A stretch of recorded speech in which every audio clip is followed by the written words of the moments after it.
Going live like we do. Good morning. I'm chewing on a Mike and Ike. That's so gross. That might be the grossest thing I've ever heard you say in my life. You don't like Mike and Ikes? I don't. If I even know what they are, those are little like gel tab pill shaped ones. Yeah. Yep, they're disgusting. Yep, totally gross. Oh, you know what? We can't be friends now. I'm missing out. Am I missing out? Am I not taking the world in the way that I ought to be? Well, I think there are definitely superior and inferior Mike and Ikes, right? Like this is the mix that's all like lemon and orange and citrusy. So it's great. But there are Mike and Ikes that are like purple and white, and I don't know what their flavors are, but they're super gross. So for forever, the Jelly Belly, we had a Jelly Belly factory here. Oh. And I guess essentially that's what Mike and Ike's are, right? Or they're basically jelly beans, right? Yeah, basically. Yeah. The outer shell is like translucent and a little softer, but they're jelly beans. Right. I was never a jelly bean fan, but at least like the Jelly Belly ones you could get behind because it was like they had booger flavor and like dirt, and so yeah, the gross ones. Yeah. So now that they shut down the Jelly Belly factory, and so that was sad because it was a staple of our experience here in Kenosha. But then they opened up an Amazon fulfillment center. All is right with the world. Actually, that's not what I was going to say. I mean, they did open up an Amazon fulfillment center here, but they opened up a Haribo. Is that how you pronounce that? Haribo? Yes. And those are the ones where like people, if you eat the something about the way they make their sugarless ones. I don't know if you're familiar with that phenomenon. I in fact am. Are you familiar with it from like having read the meme and checked the reviews yourself, or you're familiar with it from being party to the actual physiological experience? No. Just reading the Amazon reviews because I boring fact about me, hate the flavor of not sugars. Like detest. Yeah, I don't okay, I guess that is boring. I think isn't that true about most people? No, I mean, some people get real excited about a Diet Coke. I just think it's disgusting. You're right. That's true. That's something that I've stumbled upon. Now, can you do like the natural alternatives, like the stevias and all that other bullshit? Yeah, no, me neither. I think it's terrible. I don't understand. I mean, I think the reality is my ADHD brain is like desperate for anything to get sugar to my forebrain. So like some part of my body is like, this is not going to make your brain work. Right. Yeah. I mean, I guess, yeah. I don't know. Apparently all that stuff is terribly unhealthy. I don't know. I mean, eat what you want, man. Like everything's unhealthy. Right? Every other day I read like an article like coffee's going to kill you. And then 2 days later, it's like coffee makes your brain work on ultra super hyperdrive. And the same thing with eggs, like eating 7 eggs every morning is like great for your heart. And then like, I don't know, whatever. It's fine. Also will kill you. Yeah. Oh, and then, the next day it's going to kill you and give you a heart attack. Like it's literally like it's the opposite. It means the opposite. Like the two competing scientific studies, which actually is a commentary on the state of academia. But that's not the direction we're going to go today. Or science media. I mean, it's hard to know. Right. Yeah. Well, no. Well, but isn't it all one institution? Or why are we differentiating? I mean, everything's a dumpster fire and. Anyways, well, no, but that's a really good point, though, right? Like, why do we differentiate? We say like, oh, well, that's not real because what's real is what you mean. So wait, what you're telling me? What's real is the canon of academic articles published across all of the variety of journals that nobody ever reads, like the 99.999 % of articles that no one gives a fuck about. That's what's real. And so, like, you know, right. I mean, science media is the academy. That's it. That's how it works. Yeah. Okay. I mean, I don't have a dog in this fight, so I'll let you win this one. Give me something. Give me a devil's advocate or something. I don't know. Give me something to believe in. I need something to believe in. Well, I mean, I don't know. It seems like what is written for the lowest common denominator is often a misrepresentation of the efforts put forth in the original study anyways. Right. There's that too. So it's a lot like politics, right? Like, I mean, you know, we say, I need to vote for this person because they believe X, Y, and Z things. And it's like, well, I mean, okay, and sure. And if you're going to do it like performatively, even notwithstanding the fact that your vote doesn't matter, etc., then like, but you have to acknowledge the reality of politics and the reality of politics as is practiced. Right. Yeah. So like, you know, anyway, okay. Yeah. Right. I mean, which is to say all those things that you believe are not the things that happen in formal political space, at least at the national level. Right. Like, right. Yeah. Yeah. I mean, there are more reasonable arguments that say like, okay, like real concrete harm based on the implementation of these specific policies that likely wouldn't have been, you know, if you can draw a coherent connection between the election of X, Y, and Z people to the X, Y, and Z thing that happens in politics, that's a more reasonable way of approaching it. But certainly, like, I don't know, the more standard fair one. Yeah. Anyway, okay. So I'm excited about today. I think you're excited about today. I am excited about today. Good. How did we get started on this? Because I sent you this video last night. Yeah. Well, so what happened was you had sent me a video that you did for someone just going through movement pattern, right? So going through movement pattern on just shifting from right ox to left ox, right? Like just shifting from moving your sword up and out to the right, point forward, up and out to the left, point forward, right? And yeah, just like that. And basically that was the video that you said. It wasn't a video, it was a GIF. Did you send me a GIF or did you send me I make GIFs of myself. Yeah. I love it. I love it.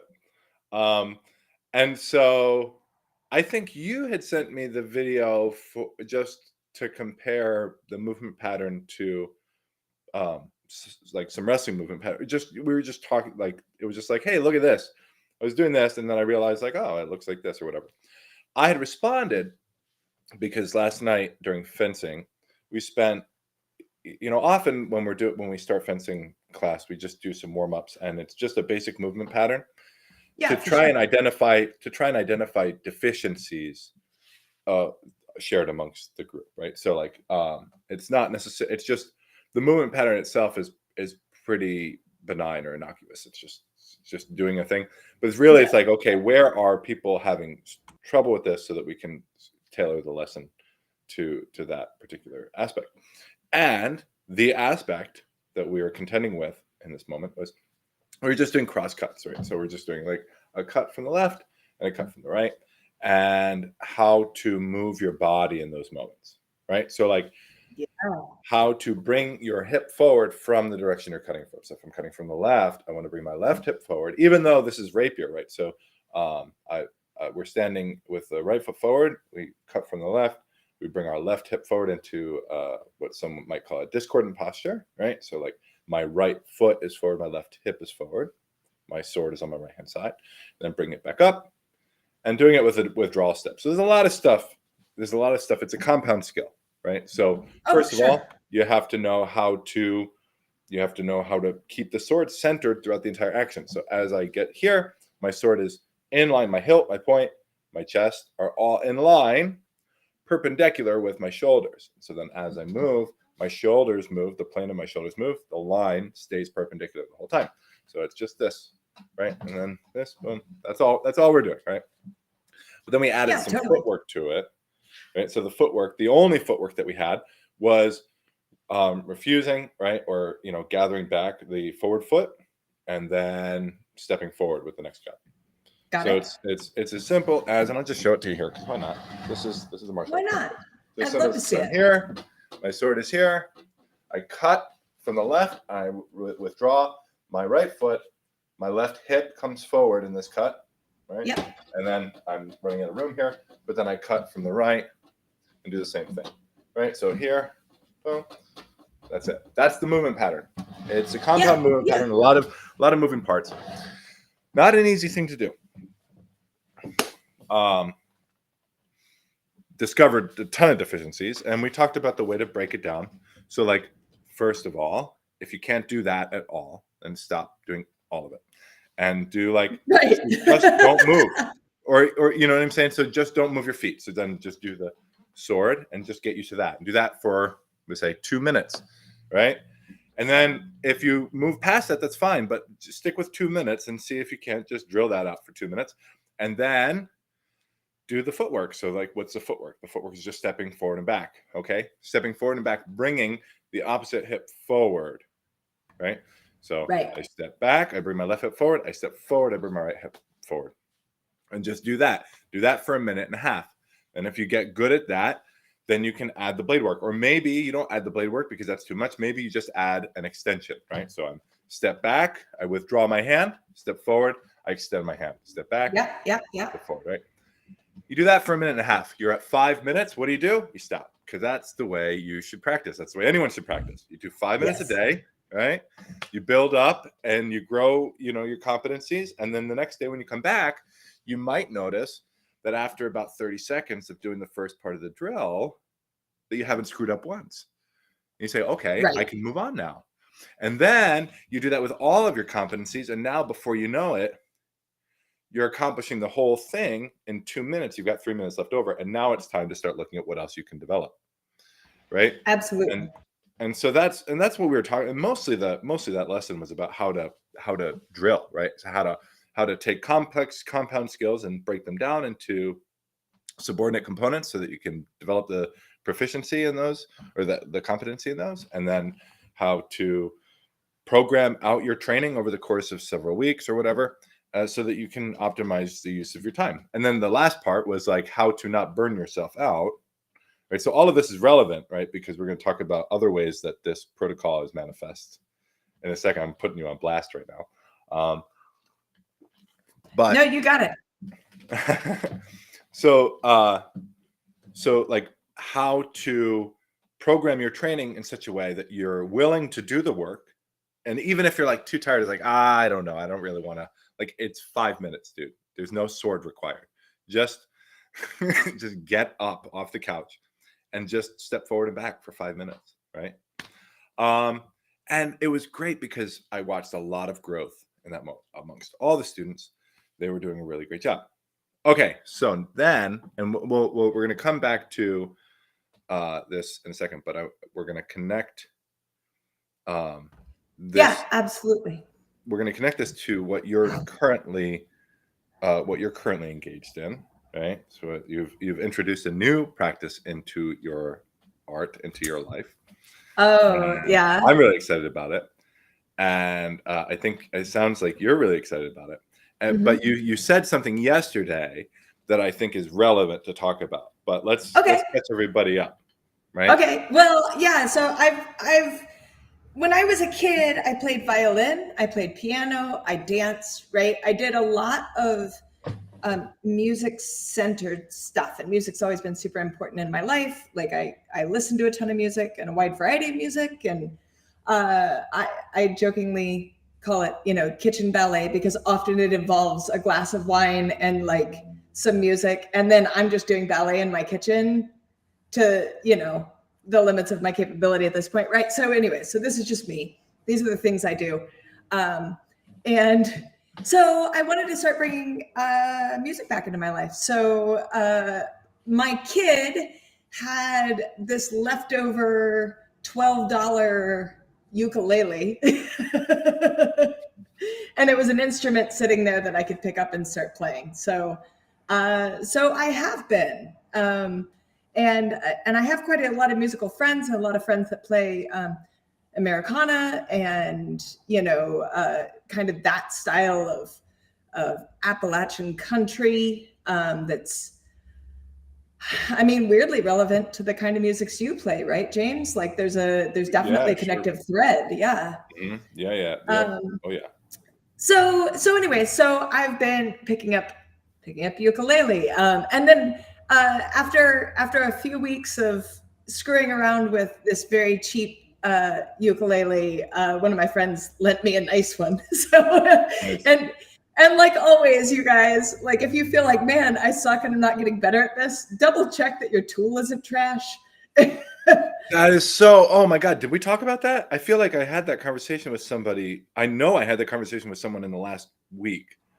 Oh, we haven't talked about it this week, but we certainly have talked about it, I'm sure.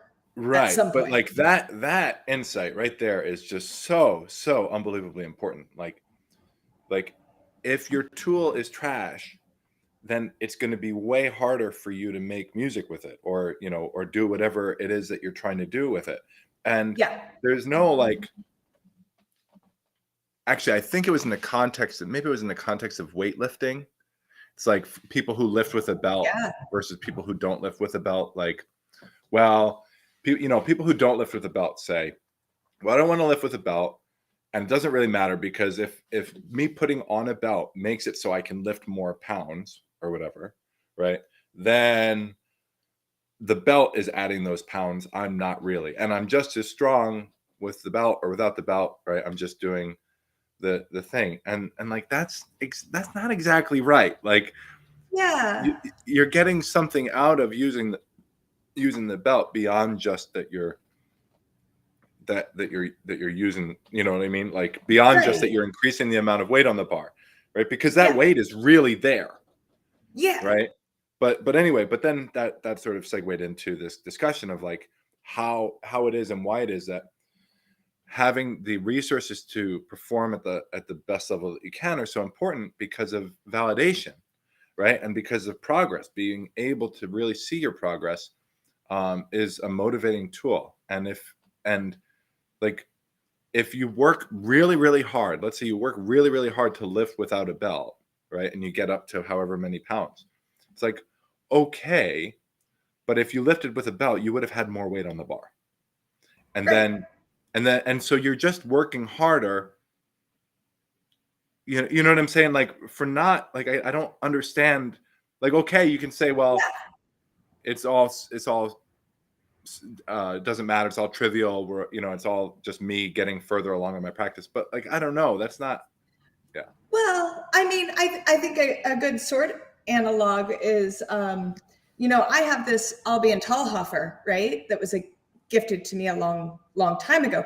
It was never professionally sharpened. It was just like however Albion made them circa 2005, right? Like, and so it wasn't like nobody ever sat down and honed the edge or did any blah, blah, blah, blah, blah. And at one point I went to a broad convention of martial arts, but there were a lot of people that practiced Japanese cutting, right? So, and these guys were like super high level practitioners, right? They knew what they were doing. They were experts in their field. And none of them could cut anything with that sword, right? Well, it didn't say anything about anything other than the sword was not properly sharpened for that experience. Right. That's that. Right. Exactly. So you could spend 3 years trying to use it to cut and like saying to yourself, well, no, it's okay that I'm spending my time like this because it's just I'm learning how to cut with a dull sword versus people who learn how to cut with sharp swords and then their output looks better than mine, but it's not really. But that's bullshit, right? Like you're not actually learning anything. And so stop. Yeah. And also like when you're a beginner, like you need some sign. Well, okay. How about this? When you're an adult beginner who knows something because you and I talked about this, something about what the output should be, right? Mm-hmm. Oh, yeah, for sure. Yeah. You need a sign that your efforts are not in vain, or you're just gonna give up, right? You're gonna say, I'm the one that's broken. So if I was a beginner cutter and trying to use that Tallhofer, like I would be like, I can't cut. I am the problem. Right. And so actually, let's talk a little bit more about that. So what it is that, we have access to the biggest details, right? So like for us as beginners, right, we say like, okay, it cut or it didn't, right? Like those are the details that we have access to. And it's only through the process of cutting several thousand times over the course of many years of practice, right, that we start to learn the minutia of the subordinate aspects of the task, to be able to isolate and differentiate and say like, okay, this is why you bent your bent or whatever, right? But when you're starting to learn, the details that you have access to are you either cut or you didn't, right? Yeah, and you aren't worried about it being scooped or it being, all the weird. You can't even see that stuff. Worry about. You can't even perceive that stuff. Like someone could show you, like, okay, you scooped it. You're like, okay, I got it. That now you've introduced that, but it's only after you've done it and someone's shown you, like, this is the thing. And then also, by the way, just happening once isn't enough, right? You have to see, even you can tell yourself, your high level brain is like, okay, yeah, no, I scooped it or whatever. But your body and the rest of your neurology is like, it doesn't get it, right? You have to like do it over and over and over again to really get that gestalt, to really get that like aha moment. I understand this in a deep, profound way. Yes. Okay, so let's go back. So now, you've got you moved on past your shitty ukulele, and now you're playing moderately, or at least appropriately decent ukulele. Yeah, on something worth playing, right? Right. And did you find that your experience became more enjoyable and like? Oh my God! Yes. Instantaneously. Yes. Like it didn't go out of tune over the course of a song. Little things like that, right? Until like, again, my beginner ear, right? I'm not even talking a fine-tuned ear, but even I knew like, oh, this is terrible. And the strings hurt my fingers more because I don't know why, because they're cheap. I don't know. It's because the action of it was probably too high, or you had to string it too tight, and you had to press it down too hard in order for the right. So that would be my guess. Like I haven't seen it. It makes sense. I suppose that there are other ways in which that like pressing down strings could cause pain, but it's likely not the fact that the strings were too hard, right? Like they were strung too tight because the action was too high, because the instrument wasn't cheap instrument. Well, right? Yeah. Like so, like the perfect instrument is like where the action is pretty low. Like not obviously there's a middle ground. There's a balance, right? You don't want it when it's vibrating. You don't want it hitting the fret, for instance, right? Like you want it to be well up above the fret enough so that it doesn't but it should take minimal effort to press it down. Yeah. Right. Like that's what we're looking for. Yeah. Right. And so I've really enjoyed practicing that. And I think I don't remember why you wanted to bring this up, because we've talked about so many things already, but I think yesterday, you had said 5 minutes of practice. And I was like, okay. And like, honestly, like that was enough. That was enough where either I was feeling frustrated with what I was doing, or I was physically getting tired because it's a lot of new coordination. But then yesterday, like I'm finally achieving a place where the two songs I'm trying to play that use the same 3 chords, right? That just have a slightly different organization of those chords. I got them well enough yesterday that I could play the professional doing the song and kind of mostly keep up with it. And then I was just having fun doing it, and it was just fun. And I still messed up, but I was just playing then. And so then I screwed around for 20 minutes and I had texted you saying, is it okay that I played for 20 minutes? Because I was having fun doing it. It wasn't like laborious, like I hate my life practice. Right.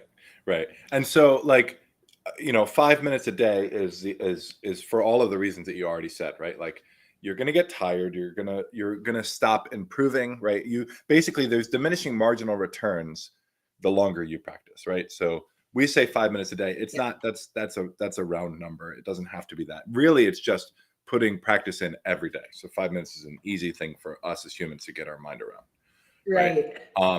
But that being said, you're not going to lose proficiency by playing too long, right? And what you don't want to do is you don't want to tell someone you have to do a half an hour a day or 30, 40 minutes a day, right? Because that's not manageable, right? No, that feels terrible. It feels terrible because you're psychologically, it feels terrible, right? But and it's such a burden. It's such a burden on your life. But you would get more better, right? If you did, right? If you practice for 40, Charlie Parker is sort of renowned or known, notorious, however you want to say it, for having practiced, I think, 16 hours a day for 4 years. That was the thing. That's insane. It's absolutely ludicrous, right? But then you go listen to Charlie Parker and you say, okay. But then the other thing too is like, he died at 35 from heroin overdose, and I'm not sure that he was fulfilled, but also I admire him profoundly. So like, I don't know. Yeah. And I will say, I have seen that in martial arts as well. I have seen people who devote themselves so hard that you start to say, I feel like this isn't healthy anymore. I feel like this is past admirable, right? In a way it is. It's compelling and exciting. And certainly those people get amazing, but they do pay a cost. Right. So I think as humans, we thrive on striving. Right. Yes. So I think as humans that we live our best lives when we have things that we can dedicate ourselves to, right? Ideas or practices or whatever, right? But also as humans, we have to find the balance, right? That's just in our nature. So, and in this case, the balance is putting enough effort in to feel your progress, right? To feel the actual striving, right? But not to make your life less fulfilling for it, right? Okay. No, I think but the answer to is you can always do 30 minutes a day, right? It's not going to make you worse, and if you're having fun, that's what you should do, right? Well, and I really think that's it. Like, I do a lot of solo practice with swords, and it's a similar thing. I don't intend to come in here and like, okay, Jess, you've got to put your hour in now. It's like I pick up my sword and I start screwing around, and then I start thinking about a thing, and then I have a wonder, and then the next thing I know, I have swung my sword around for an hour, right? But I'm sure that there are days. That you swing it for 5 minutes, and that's fine. And you put your reps in, and you feel good, right? So that the other thing is like it's the daily practice. It's the daily practice that really makes the progress obvious, right? Is putting those reps in on a regular basis. It's just this is pretty commonly known in sports science and just other performance science. So like, especially in music, that, you put your reps in for 5 minutes, you go to sleep, as long as and you want like the last reps that you do to be perfect. And something about the way that when you go to sleep and you wake up, that stuff is more and more ingrained, and like, it just makes it easier for you to do it the next day. and maybe not the next day, but like in 3 weeks, it's real. Like you say, wow, I can freaking do this now, Yeah. and that's kind of what you're suggesting, where you're suggesting you're at. Right. Yeah. I mean, oh yeah, I suck, but I suck less enough that I can have fun. Right. Mm-hmm. So now it's reached, now of course I'm going to do it every day because it's fun. Right. So it's interesting because, you've recently started another new practice. You've taken another new practice into your life, which is rock climbing. And that's harder. That's harder to do this way that we're describing, right? Like, I'm sure that there are ways in which you can approximate it, but how does that work? How do you reconcile these ideas? Well, okay. So, I mean, relevant to what you're saying and how this is, sports science stuff, way back in the day, I don't know if I've mentioned this in the podcast, but I know I've told you about it. There's this martial artist named Pete Gouts. He's in upstate New York, and he's with Alliance Martial Arts is the name of his school. And he used to produce videos like on VHS, right? Like it was a while back, y'all. But you could get VHS and DVD from him, as well as CDs, right? He would just like record his thoughts about martial arts, and you could like order a CD from Pete. And so he had this CD labeled or titled "How to Improve Your Martial Arts Learning Rate in 30 Days or Less," or something ridiculous like that. And like that was the point. It was supposed to be kind of tongue-in-cheek silly. Mm-hmm. But what he said was, long story short, get yourself a journal that lives next to your bed. And when you wake up in the morning, you write the date on the top of that journal, and then you leave that sucker blank and you go live your day. And when you come back to go to bed, you write in that journal what was relevant to your martial arts today. Right? Yeah. And he said, every day you're going to have something if you're paying attention. Mm-hmm. And just the action of having that blank page as you go to your day and then coming back and reflecting upon it and writing it down would be enough to motivate you to start to look for opportunities for your practice daily, right? Even if you can't get to the dojo, right? And so I really took that in hand. I really believe it. He had a lot of other very specific things. Right. I mean, well, if we think about meditation, like that's essentially a manifestation of this thing that we're talking about already, right? Like it's the 5 minutes. That's the 5 minutes a day, right? Yes. It's intellectual, but that doesn't mean that you're not getting value from it, right? Like now, that being said, you're going to need to rep out all of the physiological things and biomechanical things. You're going to have to rep those out in 5 minutes a day or whatever also. But that doesn't mean that you're not going to get better in your practice, right? By enhancing your knowledge and understanding through thinking about it. Right.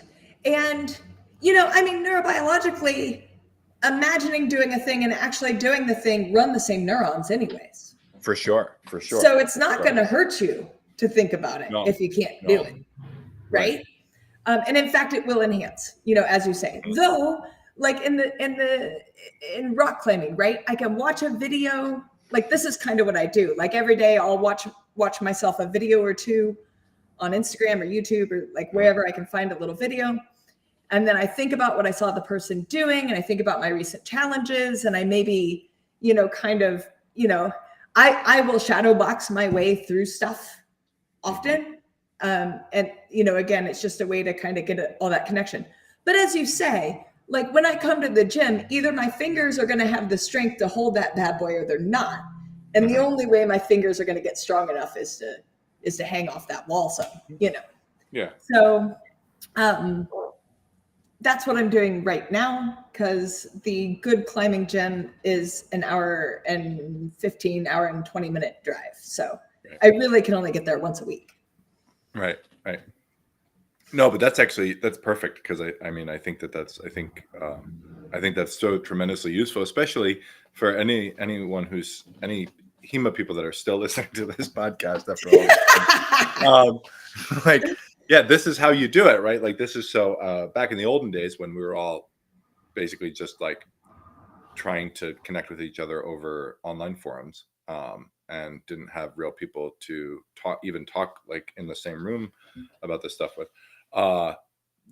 that this is the way you do it, right? You watch their YouTube videos, you watch them every day. You watch a match, a high level fencing match or a low level fencing match or whatever you can stumble across.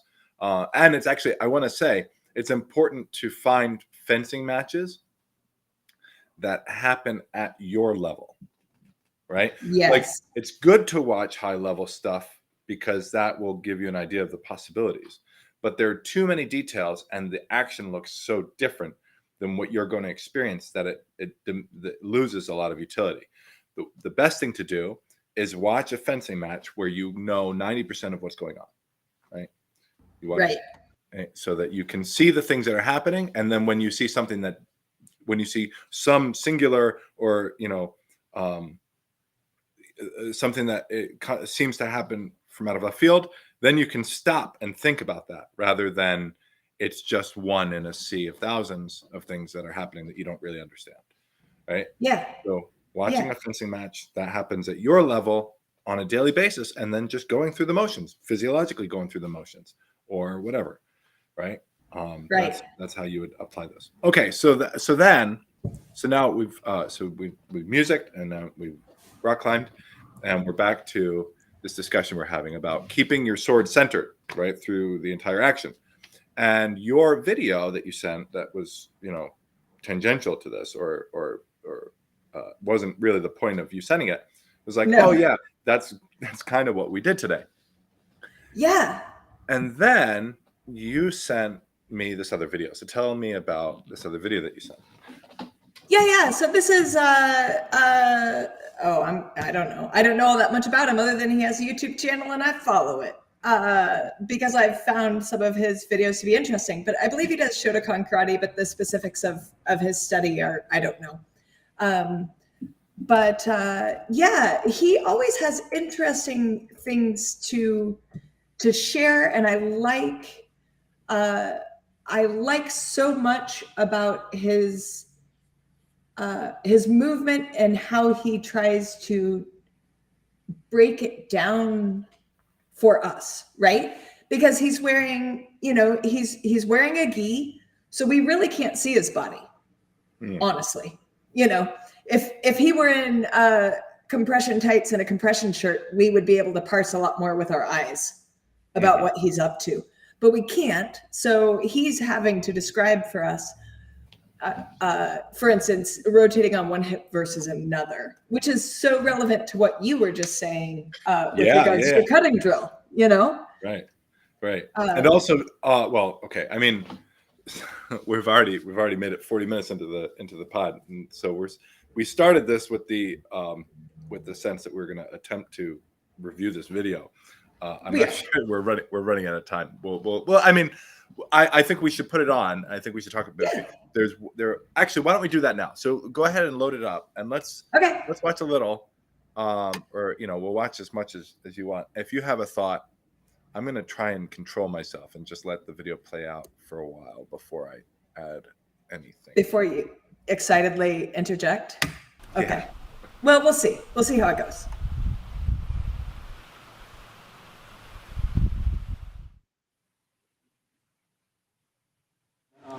Squeeze this.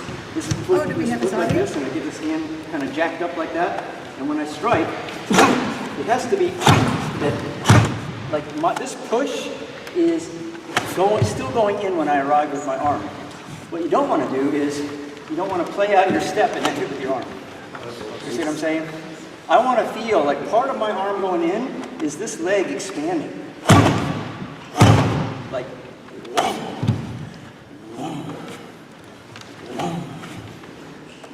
Not. It's a timing thing. You have to link them so they're like seamless together. Okay. It's always how one thing go ahead and stop affects the other thing. So, for instance. Okay. So literally what we were talking about yesterday. Literally, like we're having the same discussion vis-a-vis swords. Like, why is it important? My sword's traveling the same way. you can argue that it happens faster if I just don't connect it to my body, right? Yeah, sure. One could absolutely make that argument. Yeah. Right. But the problem is it's so much weaker, right? So what you're doing is you're engaging, your lat, maybe your shoulder muscles, your rotator cuff to power the motion of your arm, right? So if you don't connect the motion of your arm to the rotation of the body, right, it would be the same as if I said, like, okay, hold your arm out, and then I'm going to push it down, right? And then you try and resist, right? Versus take your elbow and tuck it into your torso, right? And then push it down, right? Right. The difference is if I do this and I start pushing it down, that I'm using my delt, I'm using some of my rotator cuff, maybe even a little bit of my lats to hold my arm up, right? Whereas if I do this, I'm using the weight of my body to keep my arm in place, right? So in order for me to push this down, I would have to tip you over, right? Yes. So it's the same thing, right? He's talking about the exact same thing here, right? He's saying, don't extend the rotation, or don't extend your hips through the full range of motion before you finish your punch, because if you do, then what's powering this punch is just the extension or the flexion of your shoulder muscles, right? Which anyone who's lifted any weights, like just front levers or whatever, knows that you can like lift like 30 pounds, right? And right. And you can deadlift like 200 plus or whatever, right? Like a healthy fit person. So anyway, I'm sorry. Now I'm done. Go ahead and say what you have to say. No. I mean, it's brilliant. And I think just so,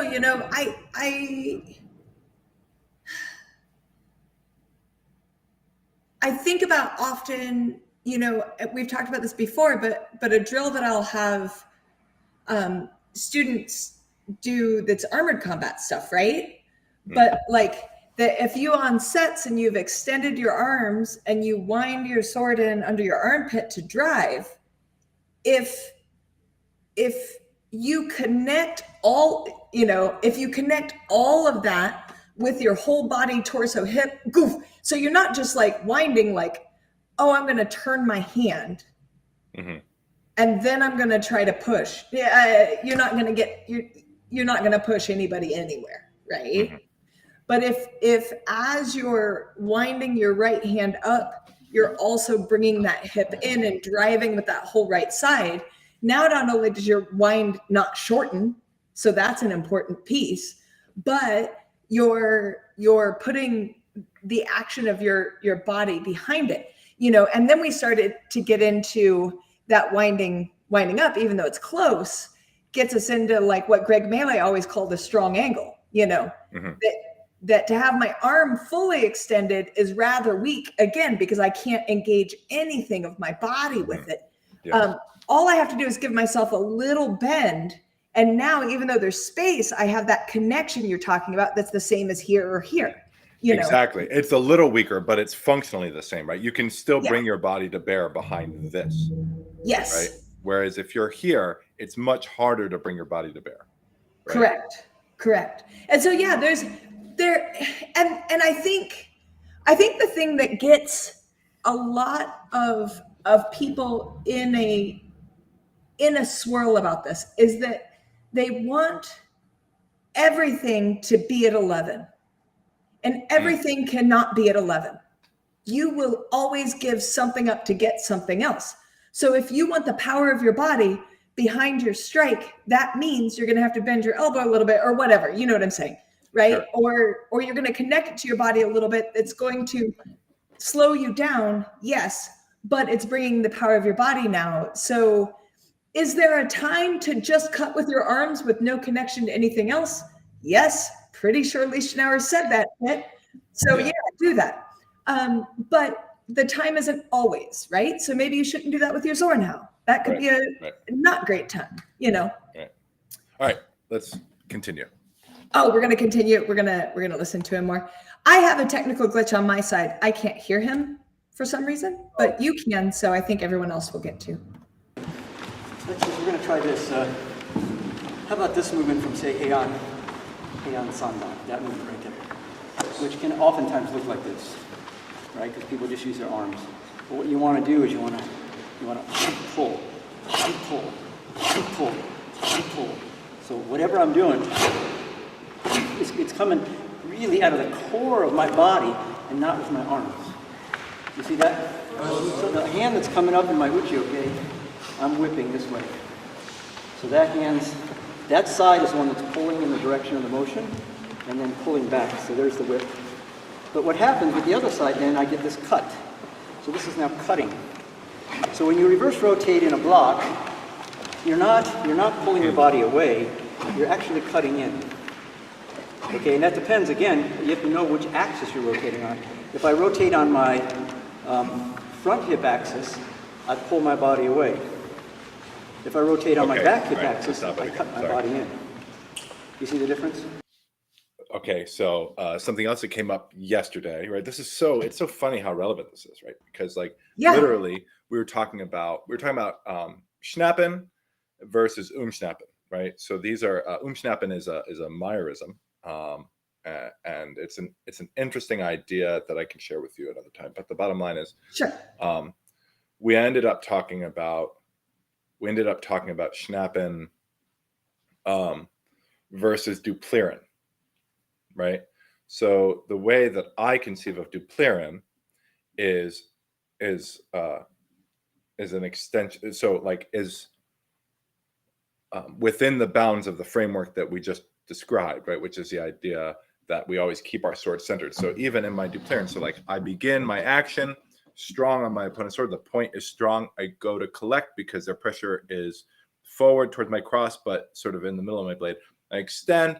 They withdraw both their point and their hilt, right, to keep the relationship of the bind the same, right, which keeps the bind in the middle, which means that I can cut across the face. When I cut across the face, I cut across the face the same way that I'm here, I extend, I cut. So my sword is centered all the time.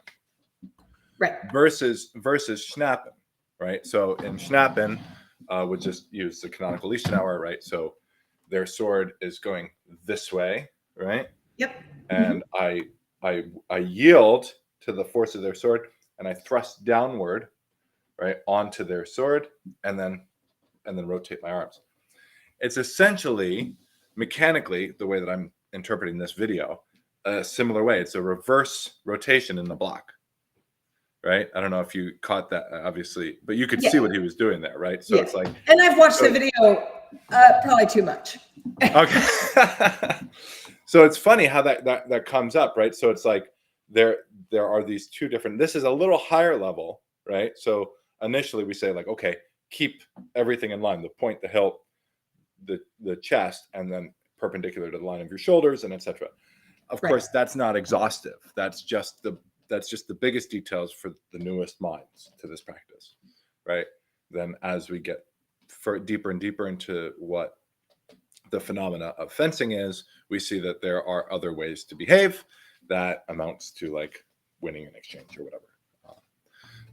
I just thought, again, really interesting that he brought that up.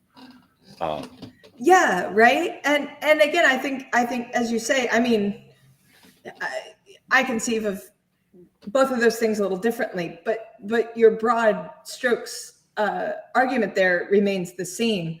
That there are these times when your hands are enough, right? It's okay that they disconnect from the body for a moment, right? Well, it's enable this freedom. It's almost not disconnected though, because of the way he was talking about the reverse block. It's actually counter, there's a counter rotational force. So it's exactly. Right. So they're still connected, but it's a push-pull mechanism. But it's not just push-pull with your hands, right? Yeah. But it's push-pull with your hands moving one way and the direction of your hips moving the other way. Yeah. And your hips and your shoulders moving in opposite torque to one another and right. Yeah. Exactly. There's so many moving parts in it. One thing I thought about with him talking about the counter rotation where he's saying, if I rotate this away, then it becomes weak, where if I rotate this in, it becomes strong, right? Even though it almost looks identical in the video, right? Like I can see what he means, but there we are. I think it's the way, it's the way that we're thinking about it. And really, I think the closest we can get to the truth is like what his muscles are doing, what he's feeling in his body as he's doing the thing, right? That's the difference. Yes. It's not what it looks like to us. It's like which muscles are strong, which muscles are being pulled in, right? Versus, etc. Yeah, absolutely. And so that makes me think about like if you're gonna crump in such a way that you spring with your right foot, but you spring so far that your left foot kind of trails around behind it, right? It always has seemed to me that there's a certain amount of weakness that comes with that, and a giving up of time in the desire to make space, right? And is that something you necessarily want to be doing? So maybe, but sometimes no, please don't. And so it's a fun thing to really think about. Though he is using, very stable karate feet, and we're going to be using these more dynamic, leaping, dance-like motions. We still should understand how our feet are interacting with the floor and how that's rotating our hips as we're doing these complex rotational movements with our upper bodies. I know I've confused students before by saying something about sometimes when people sverhal, it looks to me like they just spin their energy up like a tornado into the sky. Sure. And I'm like, all of your energy went up. Like, right. Yeah, you were spinning, and you were spinning very fast, and I would definitely block it. Right. But you weren't bringing yourself into that rotation. You were, just burning energy out into the sky. Mm-hmm. It's a very strange, I know that's a weird way to think of it, but that's what it feels like to me, Mm-hmm. And so these are just all about what your hips are doing and how they are involved in our upper body sword work, mm-hmm. or not. Right. Let's see. I would just finish that thought as you're getting this ready. I would just finish that thought by saying,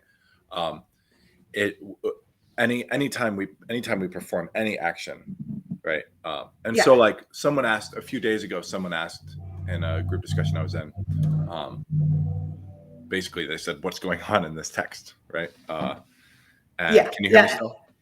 Yeah. So they were like, what's going on in this text? And I'm like, okay, well, so first of all, a few things. Number one, we don't know. Stop, right? We don't know. We're not going to know, right? So how do we interpret this text? The first thing that we do is we begin to map out all of the possibilities of what this thing could mean, right? And then this is my method, right? By the way, I'm not suggesting that everyone needs to think about it this way or do it this way, but this is my method, right? So sure. We read the text, we map out all of the various possibilities that, as the best that we can, anything that we could come up with as to what it means, and then we start to drill it, and we start to see various paths that it could take otherwise, like if the opponent does these things. But then we also think about the footwork too, right? So like every blade action should have corresponding footwork, and if not footwork, hip work, body work, right? So we map out all of the various possibilities with regards to the way we move our body, all the various possibilities with regards to the way that we step in these motions, right? And then eventually, right, we get to whatever we think is optimal or the best, or like a working interpretation or whatever, right? The point isn't, and for me, the utility of HEMA isn't to discover what the text is trying to tell us, right? Or rather, it's to discover what the text is trying to tell us through the process of exploring all of the various things that it could be telling us, right? Yes. And all of that is going to make me a better fencer. And I'm not going to know what the text is trying to tell us, except in that broader picture of what it could be trying to tell us. Yeah. But because I've done the exploration, I've made myself, a fuller or more well-rounded fencer. It's sort of that would be my method. But always include body work and footwork in anything, right? So map it out in your brain. Like, okay, what if I do it this way with my hips going the other way? Okay, that's stupid, right? Right, but you gotta try. I mean, why not try? Yeah, exactly. Until you've gained enough knowledge of the practice to know, like, okay, it doesn't mean that, right? You still say it, right? But you know otherwise. Yeah. I zoomed this forward a little bit so that we could watch him doing the punching thing. For sure. So. Where he connects, like if he slows his body down anywhere along the. Yeah. Okay. Attaching my arms to this sort of sensation emanating out of my core. This is all loose, just enough to make it connect. You feeling what I'm talking about? Capture that image. Try to capture that image. I can't have that relaxed. It's going to wobble. It's not going to substantiate my punch. So I think as I'm punching, I get a little arrow coming off my obi, and it's tracking my punch. So wherever my punch is, even if almost at the end, I still got a little of my hip. I can drive behind the back of my elbow. You follow? So I'm not doing this. I'm doing that. So wherever it is, boom, and that's tight. Boom. That's tight. Okay? Yeah, try to shoot a couple more times. I would say there are 5 basic principles should always be operating. You should have axial elongation. Like this should always be your shape. There you go. Yeah, I'm here. Yeah. So go ahead. I want to hear what you have to say about that. I love it. I think it's freaking awesome. I love it too. I think we hit the major points about its relevance to swords, but in particular, the way he shows that punch, I mean, that feels almost the exact same as I was describing that armored, wind and yeah. Something else that I liked about it is that he shows my whole hobby horse is like this idea of proportion and the internal timing or the timing of the subordinate components of an action versus the external timing. So the rate at which you do the action when you're fencing a partner, but like the internal timing is like, okay, what moves first? Like, so my arm begins to move, right? My hand begins to move. It gets the full extension. My hip is already turning, right? So then, the rates at which all of these things happen. And he demonstrates here, he shows how the hips moving happen at some rate, right? And the arm moving happens at some rate. And you can slow the whole thing down, right? You can slow the whole thing down, and he maintains those proportions. Yeah. Right? So regardless of the length of time, the space of time that the entire action is taking up, right? That he can slow the whole thing down. And that for me and for my guys, that's such a hugely important aspect of our practice and our training is to slow things down, to expand the continuum and contract the continuum the best that we can, right? Yeah. So that we can maintain those proportions. Right. And then the other thing that I was going to say is like, man, his explosion is so powerful. My God. For real.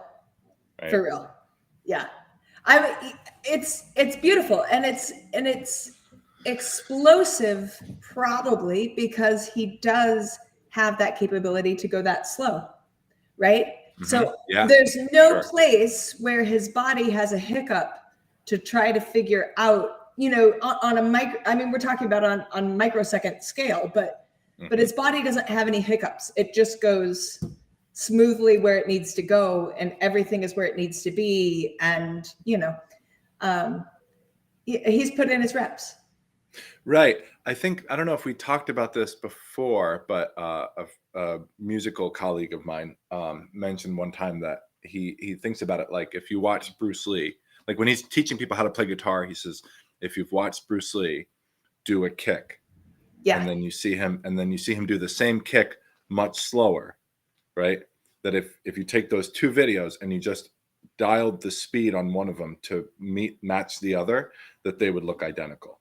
Whether or not you brought the slow one up or you brought the fast one down, the idea is that these two actions look like the identical action. It looks like the same video, right? The only difference is, you know, whatever, where they're standing, like, but like, you don't want to be able to tell the difference. Yeah. And that's because he's keeping the internal timing of the action the same, even though he's increasing. And by the way, even Bruce Lee, even there's even a limit for Bruce Lee, right? So like, there is a speed that's too fast for him to be able to maintain all of those proportions, the correctness or of all those proportions. Absolutely. Right? Absolutely. As a master of his art, I think he would say, like, I would limit myself to what I can do, right? And then it's through practice and training that I develop the ability to move faster or to be able to perform this over a wider variety of timescales, right? Yeah. Yeah. And I mean, I think that's a very useful way to think of it, because we talk about and think about things like speed as being something measurable, right? I mean, I know there's HEMA people out there who are using like shot clocks or whatever they are, like gun, whatever, things to like see how fast they're cutting, right? Sure. Like from their shoulder to some, and so they're getting like some sort of external measurement that can be improved. Right. So they're quantitatively mapping things out, right? But yes. But the problem is, and that could be totally useful if they had a way of analyzing the qualitative features of the action, right? So like, what did you lose? Right? Okay, fine. The gun went off and your sword hit the target in some whatever amount of fraction of a second or whatever. But like, what was your point weak? Right? Was your point weak? Right? If your point was weak, your opponent parried your shit and thrusted you in the face. Good job. Right. But I mean, I think even more than that is that since we conceive of time as this thing that can be quantified, right, by an external thing we call seconds, all of which is just completely fucking made up. But we believe in it so hard that, again, when we're reflecting upon ourselves as beginners or as injured fighters or as whatever, right? Mm-hmm. Then I can start to say things to myself like, I'm never going to be as fast as Jake Norwood. Jake Norwood is always going to be faster because his body is faster. And so suddenly speed becomes your enemy instead of being a tool that you are using, right? And so you want to develop your own facility, as you were saying, within your range of capability. And it doesn't matter if Jake comes faster because you just make him come in the vor so that you can knock and you get more time. So it really doesn't matter, right? Mm-hmm. There are always solutions for these problems. You aren't going to get to always have everything at 11, you know? Right. And also, by the way, if you gain competency at one rate, right, that's going to push you on a path towards a wider variety of competencies at a wider variety of rates, right? So like, yes, if you know, but if you say like, okay, I can barely do this now slow or at medium speed, right? But so what I'll do is I'll just try and train to go as fast as I can, right? Well, then you're not going to be able to do either particularly well because you're going to lose so much at this higher rate. And if the only metric that you're using to determine your performance is from point A to point B temporally, right, and not qualitatively, right? Like, what is the nature of my structure or the proportion of my body movements, right? Because all movements are compound movements, right? Am I managing those correctly? Right. Well, and so to talk about, I mean, martial arts and climbing, yeah? So forever ago, Guy Windsor gave a seminar at one of the WMAWs I've been at that was about using solo drills, right? Like how do you practice by yourself? right? And so it was a class on doing that. And one of the things he suggested was, you have your form or your drill or whatever you're doing, and that you should do it at a normal, like a walking pace is a nice way to put it. And then you do it at, as he said, treacle speed, which I thought was a beautiful Britishism. So, like you're in molasses, right? Like as slow as you can do it. So slow that you break it and everything is stupid, because at some point you can't even walk because you're going so slow without it being idiotic, right? That's how slow you go. And then you do it as fast as humanly possible, right?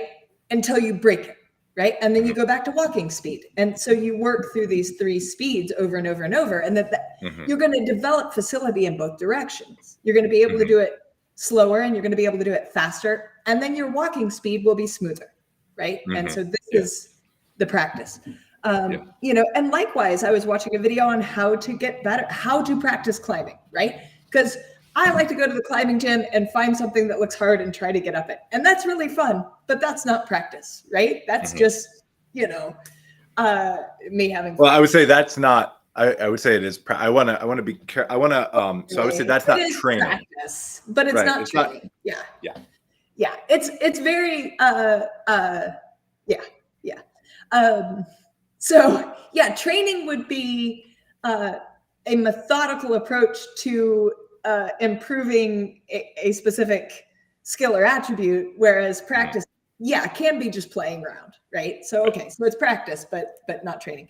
But this was about how to train. And so it was saying, choose something achievable for yourself, that you're good. You can do this wall, right? And go up the wall as smooth as you can. Not necessarily fast or powerful, but smooth. Go up smooth, come down, pull your rope immediately start going back up. But now as powerfully as you can, like you are like really like going, with these big dynamic movements. Immediately come down and now try to do it as fast as you can get up that wall. And you will fall on the 3rd one because you're going to be burned physically and you're trying to go so fast that you're going to fall. And that's how you train, right?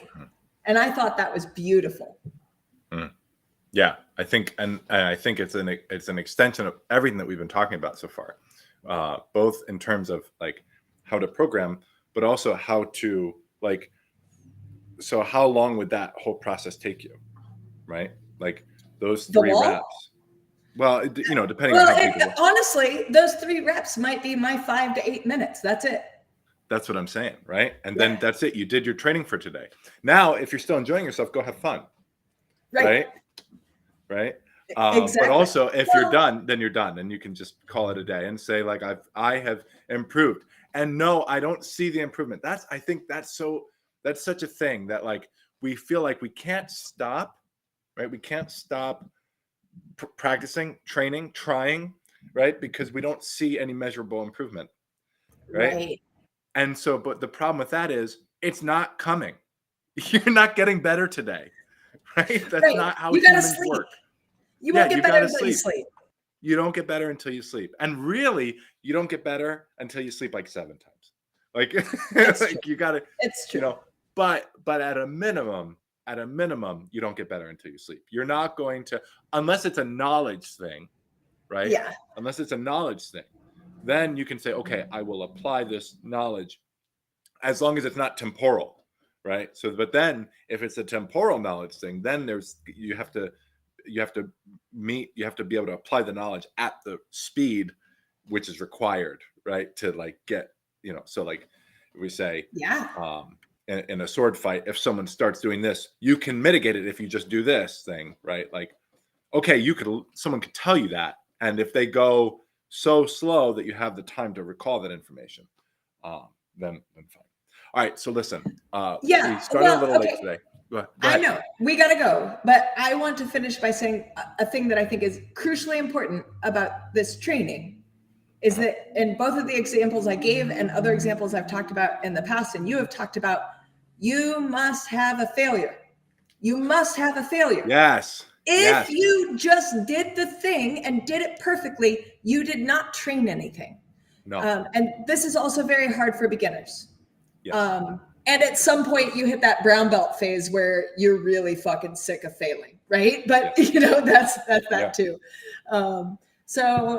Just remember that, y'all. You got to fail. Yeah. Well, I'm gonna do my best to reinforce that. Right. Failure is where learning happens. Right. So we need failure. We need failure, and because we need failure, we need play. Right. Yes. Right. So play is the place where we allow ourselves psychologically to experience failure without breaking ourselves. Yes. Right. Like, so you need to want play, and in your play, you need to want failure. And now I'm being like totally prescriptive and like telling people what they ought to do. And I don't even care right now, because like that's how strongly I feel about I'm this. here for it. I'm here for it. like, right. So, all right. So, I look forward to seeing you next week. And, Yes. And I'm sure that we'll chat plenty between now and then. We will. Thanks, y'all.